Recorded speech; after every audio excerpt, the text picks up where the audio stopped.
Good morning, YouTube. Good morning. Manny Pacquiao officially retires. Okay, we're going to talk about him and his career in this video here. All right. First of all, congratulations to Manny Pacquiao.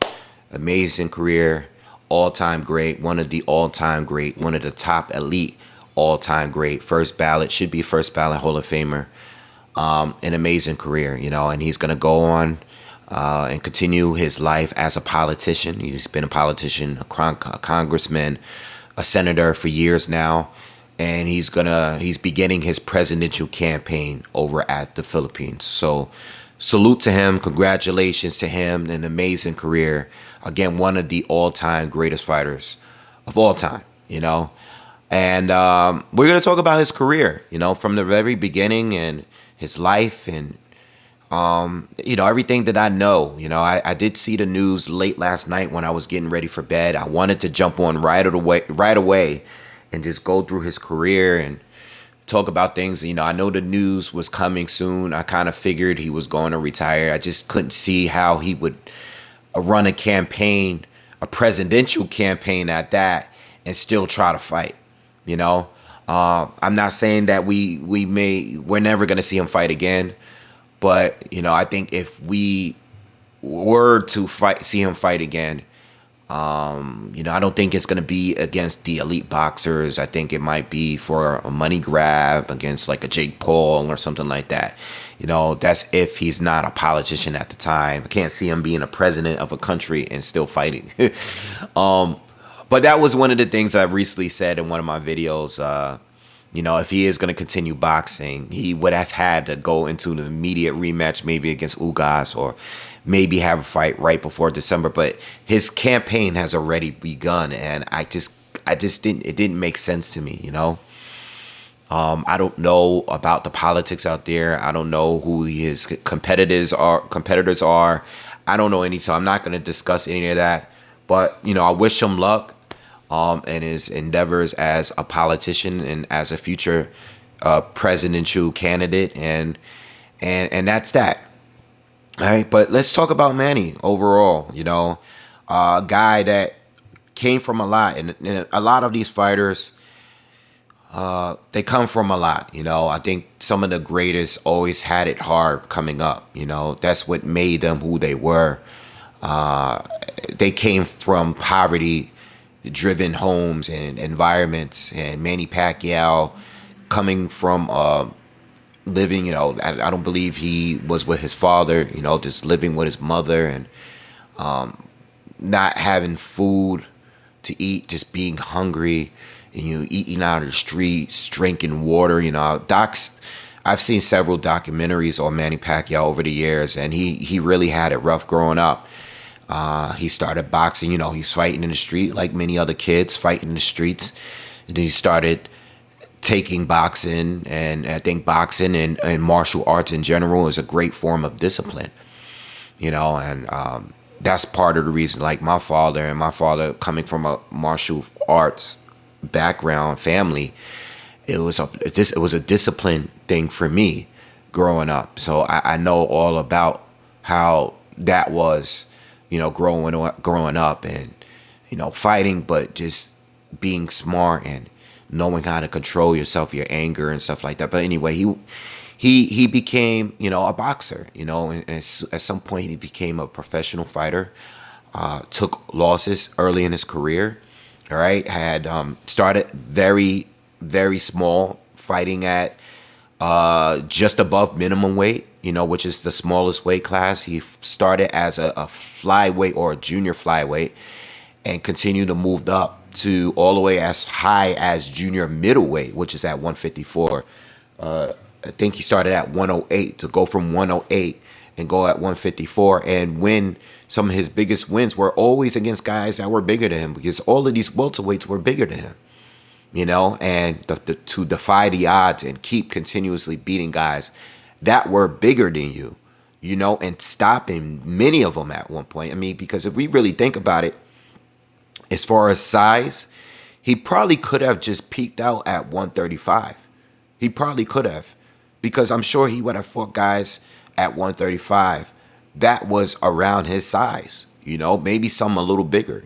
Some guys started at 135 and moved up to 147, 154, you know, and were fine at those size, where Manny Pacquiao just kept moving up, winning titles in different divisions, 8 divisions to be specific. I don't believe all of those were major titles, but I know he did win some sort of title in 8 different divisions. I think 6 or 7 maybe of those titles were actually the major titles. But he did win like a couple in, I think, an international title and stuff like that. But regardless, 8 different divisions where he won some sort of title, which is incredible. All right. So he had it. He was fighting out in the Philippines earlier on for a lot of Thai fighters. Eventually moved into America and linked up with not Eddie Hearn, Eddie Hearn. What am I talking about? Freddie Roach. He linked up for Freddie Roach, and Roach became his trainer and pretty much stuck with him throughout the rest of his career. All right. He was always fast. He was always explosive, since the earlier days, but didn't quite have the technique back then. This is why he lost a couple of fights earlier in his career, got knocked out, got stopped early in his career, was always explosive, but he developed as a fighter, training with, Freddie Roach. And at some point, I started watching him when he started being broadcasted on HBO around the first Barrera fight. That's when I probably saw him for the first time, to be honest. I wasn't a guy that was following his career before that. I knew when he was on HBO. That's when I started watching him, because I used to watch all the fights back then. And he fought Barrera for the first time and dominated and stopped Barrera, who at the time was one of the 3 Mexican kings down at 120, 126, 130. It was Barrera, it was Morales, who Pacquiao had 3 fights with. And you had Juan Manuel Marquez, who was just on the come up at the same time as Manny Pacquiao. Morales and Barrera was around a lot earlier, so they were like kind of legends and, Mexican legends at that time already. All right. But Manny Pacquiao beat Barrera. That was the first fight. And then he went on to fight Morales at some point. And Marquez, I can't remember who fought who first, but he went on to fight Morales, who gave him a loss in the first fight. And, when you look at the 3 fights, and the reason why I want to really go into the 3 fights, and I did make a video years ago, like addressing these fights, but these 3 fights, I don't feel that they get talked about enough when we bring up Manny Pacquiao. I think most people that bring up Manny Pacquiao talk about what he did as a welterweight, because Floyd Mayweather was also the top of the guy, as far as pound for pound. There was Mayweather, there was Pacquiao. Mayweather was up there. Then when he retired, Pacquiao was number 1. Then Mayweather came back, and it was all about who's number 1 and who's number 2. And then it led to a 5-year debate on who was the better fighter and who was the blame of why that fight didn't happen. And I think we compare all the common opponents that Mayweather and Manny Pacquiao had. And I think we forget about what he was doing down at 120, 126, 130, when he was fighting Barrera, Morales, and Marquez. Even though he fought Marquez as a welterweight as well, we tend to forget what he did in those fights. And to be honest, if you look at Morales 1 and 2, if you look at Marquez 1 and 2, I think those 4 fights right there, in my opinion, you might say all of them, but you might even include the Barrera fights. But I think those 4 fights specifically, those 4 fights could have all been candidates or fight of the years at that time or at this time. Fights that we think are an amazing fights, like Inoue and Donaire, which was one of my favorite fights in recent years. If you go and look at Manny Pacquiao against Marquez 1, with all of the drama in that, Marquez getting knocked down 3 times in the first round, but outboxing Manny Pacquiao and winning rounds on points later on with his counters and his combinations, was perfect at timing Manny Pacquiao as he stepped in. Then you look at Morales. I look at the Morales first fight where Pacquiao lost, where I felt like whoever was going forward, whoever was coming forward was the winner who was winning the fight. And Pacquiao, who was always a crazy volume, aggressive fighter, lead, he was front foot heavy, always coming in, always beating the aggressor.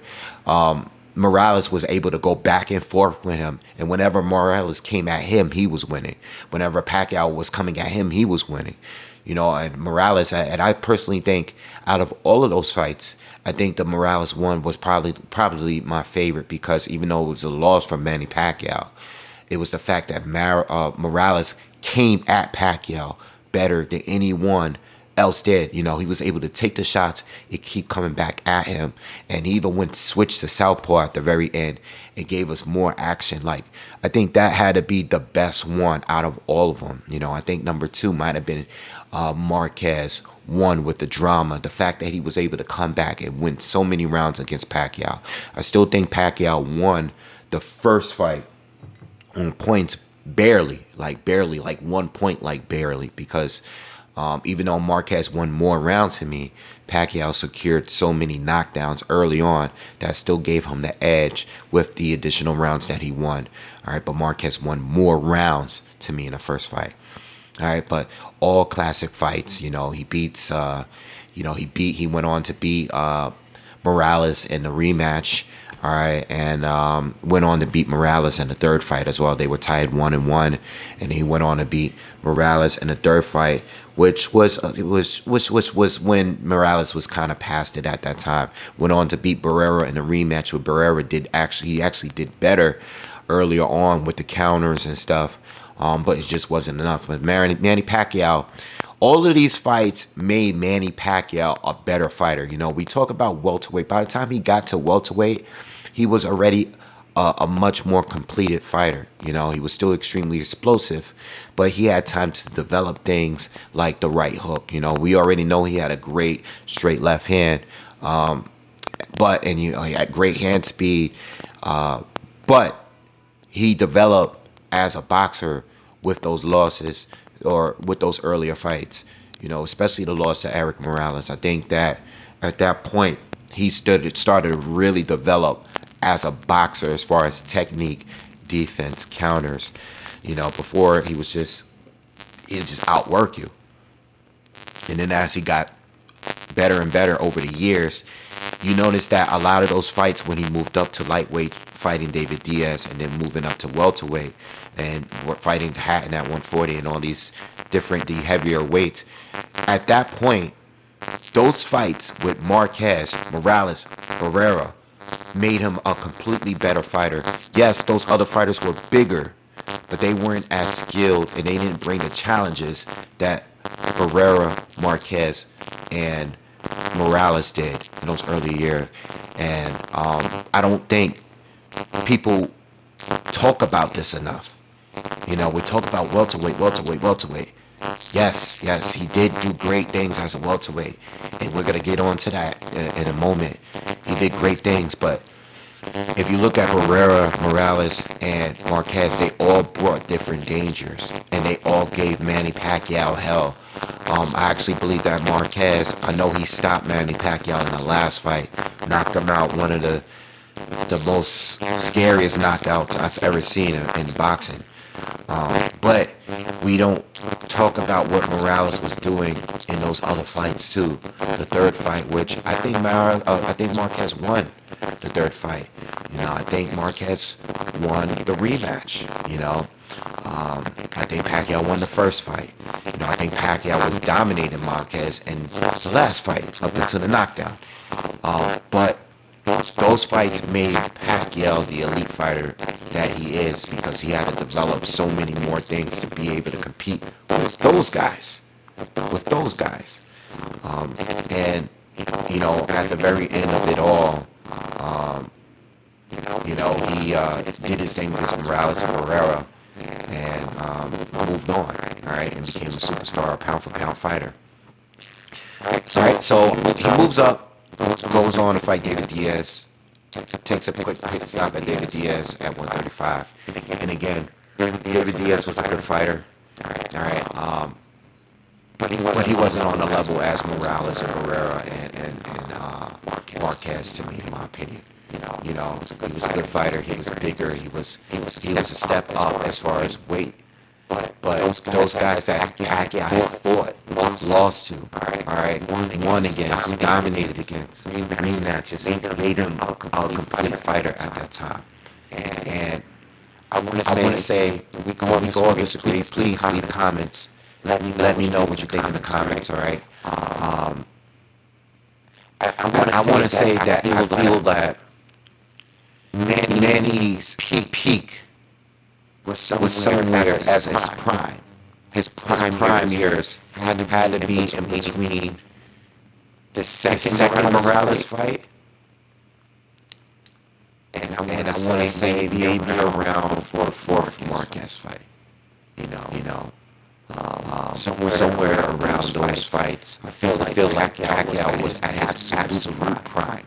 Still very good for those fights. Still very good after those fights. I want to say that those were his prime years. I think as great as he was after the Marquez knockout, I still think a piece of them left after that knockout.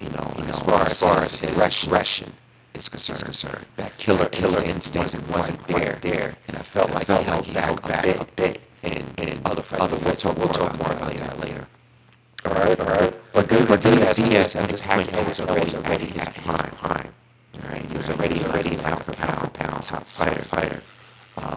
So when he fought David Diaz, he had dominated him. He was already in his fights already. And then went to welterweight. De La Hoya was just all about the game. De La Hoya at that time he had fought in 147 years. So to come down and fight Manny at welterweight, he was drained, and he was older, and he didn't look good at all. Pacquiao dominated him. Pacquiao was at his best, and Oscar was at his absolute worst. Pacquiao dominated as far as names, and as far as fame and the hype. That fight did many things for Pacquiao, because at that point, that's when the real Floyd Mayweather really began. People were comparing him because of pound for pound status and everything, but that's when the talks really began. Because he was able to stop Oscar. He was drained and everything. He stopped something that Floyd couldn't do. And then he went to fight Ricky Hatton. And even though Floyd stopped Ricky Hatton, it was more of a competitive fight where Manny Pacquiao just kind of went in there and destroyed him. All right, one of his best knockouts in his career, in my opinion. Hatton had a pretty good career leading up to Floyd Mayweather. And after that loss, it kind of all went downhill from there. But Pacquiao started just feasting after all of the guys that Floyd had beaten, all the other top welterweights at the time. All right, including some like Miguel Cotto, who Floyd hadn't fought yet. All right, I think they might have fought at some point, but I think the loss to Margarito slowed things down for Cotto. It was a bad loss. He got beaten badly. But there was a catchweight there, and Manny Pacquiao had fought Cotto. And I feel like this was the first fight since those earlier fights, since Morales, since Marquez. I think this was the first real test for Manny Pacquiao. And I still believe that this is one of his greatest wins against Miguel Cotto. I think all the fights were tests. Of course, Oscar was a test because of the size difference. Hatton was a test because of the size difference. But Cotto was a legit welterweight. And after a few rounds, it was all Manny Pacquiao. Pacquiao dominated, stopping Cotto late. This is one of the fights where I thought Cotto was going to win. I remember watching this fight live. All right, I remember putting up money for this fight, saying that Cotto was going to beat Pacquiao. Pacquiao was too small. Cotto was too good. Similar like to recently with Joshua and Usyk. Whereas, I think Pacquiao, as good as he was, I thought the size difference was going to be a major factor. And I thought Cotto was just too much for Pacquiao. And Pacquiao destroyed him. Absolutely destroyed him. Pacquiao went on to get big wins. Wins against Clottey, wins against Margarito. All right. Eventually fighting Tim Bradley. All right. Now, Tim Bradley, great junior welterweight. All right. Wasn't undisputed, but left the division with big wins, giving guys like Devin Alexander his first loss, Lamont Peterson. He fought a lot of the top junior welterweights, moved up, started fighting the top welterweights, right, including Manny Pacquiao. Very controversial loss. Just about all of us, I'm sure about 95% of us believe that Manny Pacquiao won that first fight, all right? And, it was kind of weird because I didn't know the reasoning behind it. Bradley did box well, though, and Bradley did finish off the fight strong. But I felt like this was the first time that I felt like Pacquiao was getting outworked in the end of a fight, And as good as Pacquiao was still great. He did a lot of great things after that fight. We're going to get to that. But I felt like at this point, we started seeing some sort of change, after the Mosley fight. And then we went on to the Marquez 4th fight. A fight where no one was really asking for, but we got it. Marquez 3rd fight, I believe that Marquez did enough to win. I think that out of the 4 fights, I think that was probably the least action-packed fight. It's still a very good fight, but it didn't give us that classic Marquez Pacquiao 1 and 2, I think at this point things were at a slower pace. Out of the 4, this was probably the most slowest pace fight out of the 4. And I think it worked in Marquez's favor. He didn't get the win, but I think Marquez won that fight. And then I think feel like around these years, this is when it started to change a little for Pacquiao. So he went on to fight Marquez in a fight where I think that was the last I saw Pacquiao being like really animalistic. And I think it's because he wanted to stop the talks of Marquez and him possibly have beaten him in the previous fights. And Pacquiao was probably the most aggressive he's been in a long time, probably since the first and second fights. Pacquiao fought him like a madman in that 4th fight, and totally disregarding safety, and just charging in. And he was brutal against Marquez. He got dropped early by Marquez in a big overhand right, but then caught that big right hand late, got countered, stepping in. And it was the craziest knockdown I ever saw. One of the craziest I've ever saw. I wasn't on YouTube yet. This was a year before I joined YouTube. But I remember the night I was watching it. I was actually working that night.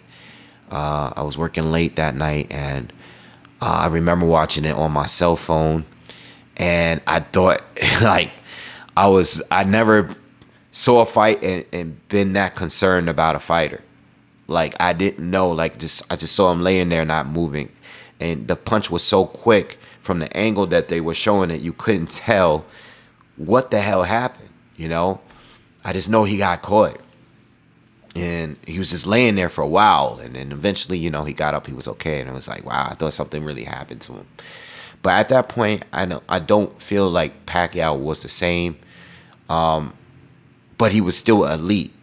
But I think that killer instinct that he had, I think that was the end of that.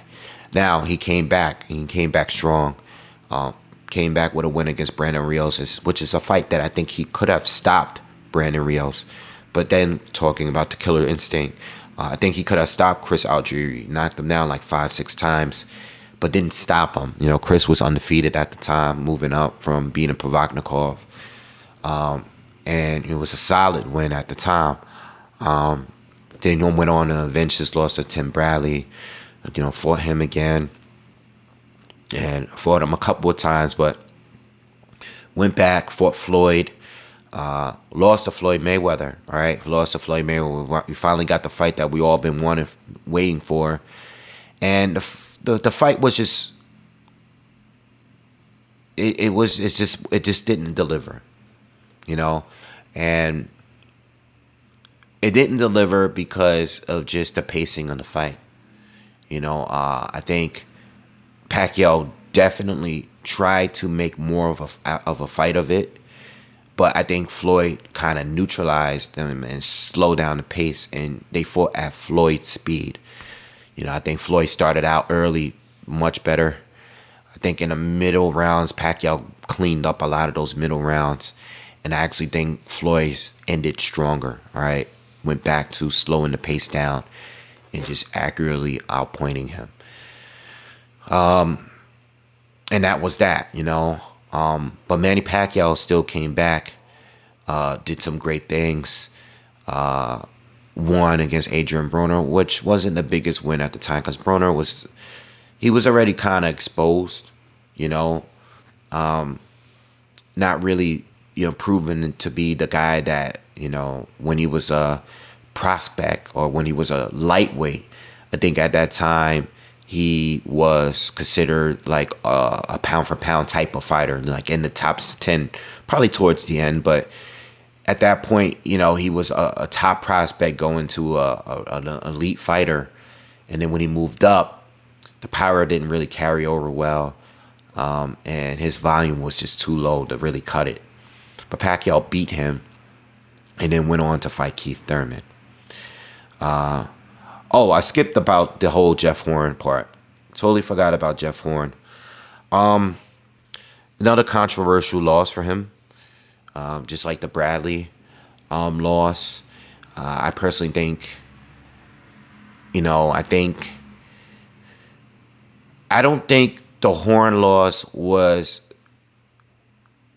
I don't think Horn won the fight, but I don't particularly think Pacquiao won it neither. I think Pacquiao had the best round of the fight, but I think that it just wasn't a good performance from neither. I think Horn and his dirty tactics and his roughness and the physicality of him just overall kind of got Pacquiao out his rhythm, And I don't think Pacquiao was in a seek and destroy mode, which he hasn't really been for a while. And outside of that ninth round, we didn't get much of that. And yeah, again, Pacquiao is older. Yes, he was fighting at an elite level still, but Pacquiao did slow down, and it showed in that fight. And it's a controversial loss. I think it could have been a draw, or I think I scored it a round ahead for Pacquiao maybe, but I wasn't outraged about the outcome. I was surprised more than, why would they give Jeff Horn a victory? Like, for what? But at this point, I was just like, all right, it is what it is, I think Bradley boxed better than Jeff Horn did, in my opinion. But Jeff Horn and his aggression and him being so physical against Pacquiao is what worked out for him in that fight. But let's move on to Keith Thurman. And I think this Keith Thurman win was one of the greatest Manny Pacquiao wins, up there with Cotto, up there with Herrera Morales, up there with Marquez. I think this win was up there because I know Keith Thurman was inactive. He didn't look good against Josecito Lopez on his comeback fight. But he was still undefeated. He was still unified. He's one of the few unified champions in recent years. And he was much bigger than Manny. This could have been, Keith Thurman was fighting above 147 in his earlier years. And for Manny to beat him, it was close. because Thurman picked up the later rounds because that old age started kicking in and Manny slowed down. But Manny Pacquiao dropped Keith Thurman, and there was a point in that fight, maybe like the 5th round, where I thought Pacquiao would stop Keith Thurman. And it just goes to show, I think that fight is so important. That's a legacy fight because it just showed what the new fighters kind of been missing, you know. These new guys, you know, they just didn't cut it, you know. And I love Keith Thurman. I love guys like Kell Brook, all the other top fighters in the divisions at that time. But Manny Pacquiao there's a difference between pound for pound and ATG, you know, because many consider Keith Thurman at one point to be a pound for pound when he was actually unified, all right, beating Danny, beating Sean. There's a difference between questionably being a pound for pound fighter to being an all-time great fighter. And Pacquiao proved it. Like, listen, there's levels in this. If Pacquiao was a fighter Thurman when he was in his prime, it would have been a dominant performance, you know. And that includes a lot of these other fighters too. You know, I don't know who would have beaten Pacquiao in his absolute prime. I don't think, I love Bud. I don't think he would have been able to do it in those earlier years as a welterweight. I don't think Spence would have been able to do it in those earlier years. You know, I think Floyd might have been the only one in those earlier years that would have done it. I'm not sure about everybody else. I would have to seen it. You know, I'm not trying to take anything away from them because they're all good fighters. But Manny Pacquiao was a beast. And for him to stop Keith, or not stop him, but win, and win convincingly. It was a comfortable win. You know, and he dropped him as well. And he hurt Thurman more. You know, Thurman never hurt Manny Pacquiao, which is crazy to me. It just goes to show, like, you know, how the level of the guys that, you know, level of Pacquiao, but also the level of the guys that he faced when they were younger, like Marquez, like Tim Bradley, you know, like Herrera and Morales and all those guys. So anyway, that was one of his greatest wins to me, you know, and I personally believe that should have been it.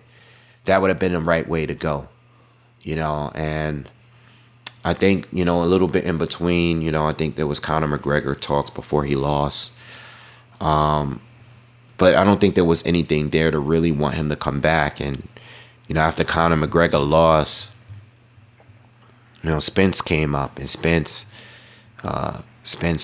you know, backed out because of the eye injury, and he fought Ugas, who I thought was not a good matchup for him, not at this point, especially because he had went 2 years without fighting again.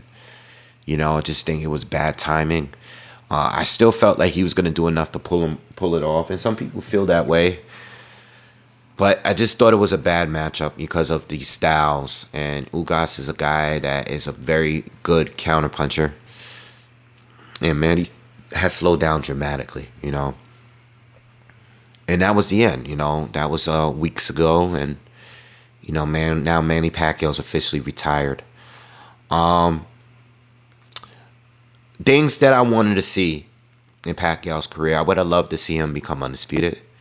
You know, that's one thing that I think these fighters now, that they can't rely on Manny Pacquiao or Floyd Mayweather. Now, hopefully, we can have an undisputed welterweight champion. That's something that neither one of them, both Floyd and Manny, couldn't do or didn't do because of politics. But hopefully, you know, with these new fighters now, that these guys are not in the way as far as, you know, being frozen and waiting to see what Manny and Floyd was going to do. Manny Pacquiao didn't become undisputed, you know, and I think that both him and Floyd was at welterweight long enough in order to do that, you know. But, you know, politics, and also because of the fact that they were heavy A-sides. They were the two most popular fighters in the world, you know, and the biggest cash cows. And, you know, they can literally fight whoever they want. And yes, they fought champions or former champions or whatever. But they fought who they wanted to fight. They dictated who they wanted to fight. When they wanted to go up to 154 or come back down. The both of them did.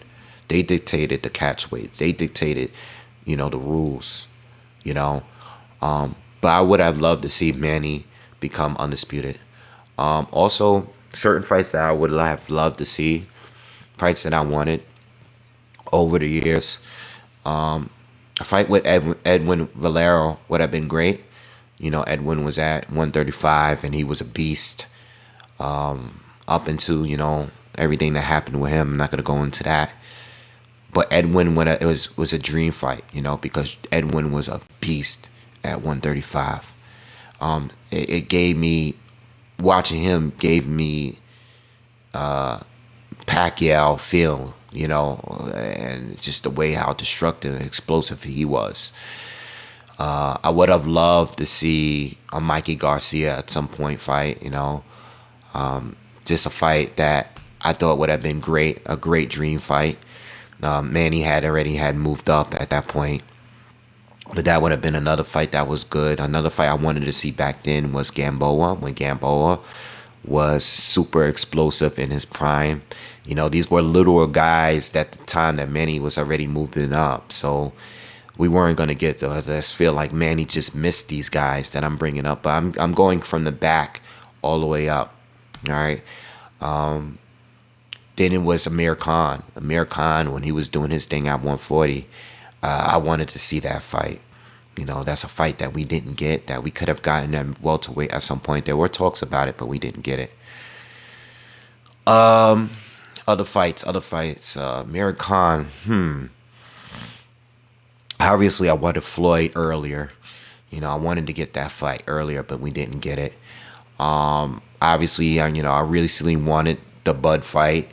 I wanted the Spence fight as well. I was very happy. You guys remember my video with Errol Spence. I was very happy when Manny Pacquiao, they made it official that they were fighting. I wish he fought Bud, while he was at top rank. I think Bud would have won that fight for sure, but I still wanted to see the fight. He did get to Keith Thurman, not exactly when I wanted him to do it, but remember, Pacquiao was 40.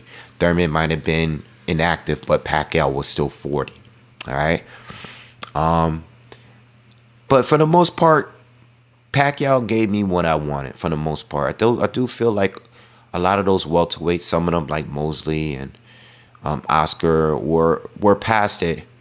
But some of them weren't. And, I think the only other thing that I wanted was just a little bit of more crossover fights between Top Rank and, wasn't PBC at the time, but some of the Showtime fighters, like Porter, like a younger Thurman. I did want a Kell Brook fight, too. That would have been cool. But just some fights outside of the rematches with Marquez and Bradley. And just sticking around, Oh yeah, he became he fought Jesse Vargas too. I forgot about the Jesse Vargas fight, which was another great win and another title pickup for him. He picked up a title beating Jesse Vargas, and I think Jesse was coming off of a Saddam Ali. Correct me if I'm wrong. I think Saddam Ali is who he beat, who was undefeated, and stopped Saddam Ali. Good win. Saddam Ali went on to beat Miguel Cotto and retired him. So that was a good win. That was a good win. But yeah, for the most part, he did fight some younger guys and defeated him. I don't think he gets enough credit for Jesse Vargas. I know Jesse didn't, as a welterweight, he wasn't Thurman, but that was still another young, hungry fighter that he beat. I also wanted a Provodnikov fight. I forgot about that one. I wanted that fight, and that fight could have happened. But Provodnikov, I think, started taking losses. That would have been a good war because Provodnikov was, I think he started to slow down a bit. By the time he got to Matisse, and I think after the loss of Algieri, he started to become, he started to fall off pretty quick. His highlight was Tim Bradley. But I wanted to see more of a mix-up outside of the PBC and, not the PBC, but the Top Rank fighters. Top Rank had a strong stable, and they kept it in-house. People tend to forget about that. And, we get mad at the PBC for doing it now, but the top ranked fighters were doing it before that. All right. But overall, man, an amazing career. Manny Pacquiao had an amazing career. I will probably have to say the first Morales fight probably was my favorite. That and the first two Marquez fights. The first two Morales fights and the first two Marquez fights were probably the favorite fights. My favorite fight as a welterweight might have been the Keith Thurman fight, to be honest. It might have been the Keith Thurman fight. I love that fight. Man. Keith Thurman, I think the most dominant performance we saw was against Margarito. I mean, he threw like over 1,000 punches in that fight. But I would say my favorite to watch was probably the Thurman fight. And I really believe that he should have just said farewell then. That would have been a great exit point. He didn't have anything to prove at that point. Everything else were just things that I wanted to see, like Bud and, Spence. But I would have to say Thurman and then Morales and Marquez. Marquez 4 had to be up there too. Marquez 4, even though that's a loss. And that's the thing. When it comes to losses, and I said this the other night on live, the losses make you better, man. The losses Manny Pacquiao made him develop. I thought he was, for a good amount of time, he was like a one-handed fighter. And he started developing that right hook, and he started creating more angles, and I think that's what made him such a great fighter. And a lot of that he learned before even going up to welterweight. So by the time he got to welterweights, I don't think the fighters were definitely, I don't think they were better. I just think they were bigger. A lot of them. Some of them were really good, like Bradley is up there, Cotto's up there, Thurman was up there. But I think those fighters he fought earlier on, a lot of it was just based on skills, and they were keeping up with Pacquiao in different ways, especially Morales and Marquez. All right, so I think, I said everything that I wanted to say. I talked about the fights that I wanted to see. I talked about some of my favorite fights. Went over his career, biggest wins. I just want to wish him the best of luck in his future as a politician for his country. I'm not that familiar with the country. I've never been there, and I don't know what's going on over there. But if he is to become the president, I hope he has a good term. I'm hoping he can be a great politician over there. And I just hope he leaves boxing alone, Overall, I think he's one of the all-time greats. Some people were talking about if he were to win this next fight against Spence, is he number one all-time? You can match anyone where you wanted to match him. I think what he did was probably the most, he took a lot of risk, and he was always a smaller guy. And you have to give him credit, it's the amount of divisions he fought in is what makes his career. And the fact that he was always like the smaller guy beating bigger guys, I think that is what makes him the number one guy, if you are going to put him there, But that video is not really about that. You can place him wherever you want. He is one of the greatest I've ever seen. And think, I never officially sat down and made like a top 10 all-time favorite thing. I never done that before. But he should be mentioned amongst the greats, the very elite, the super elite of all time. Only top 10 I know is probably heavyweights. I can tell you my top 10. I'll probably say that for a different video. But all time in general, that's a whole different list. All right. So anyway, please leave comments. I want to hear comments about what is your favorite Pacquiao fights, favorite moments. You know, what are fights that you wanted to see, you wish you got from him? You know, and just his life and moving forward, you know? Yeah, let me know in the comments, man. Pharaoh, Manny Pacquiao, we love you. We'll miss you. And, you know, have a great life, man. Peace.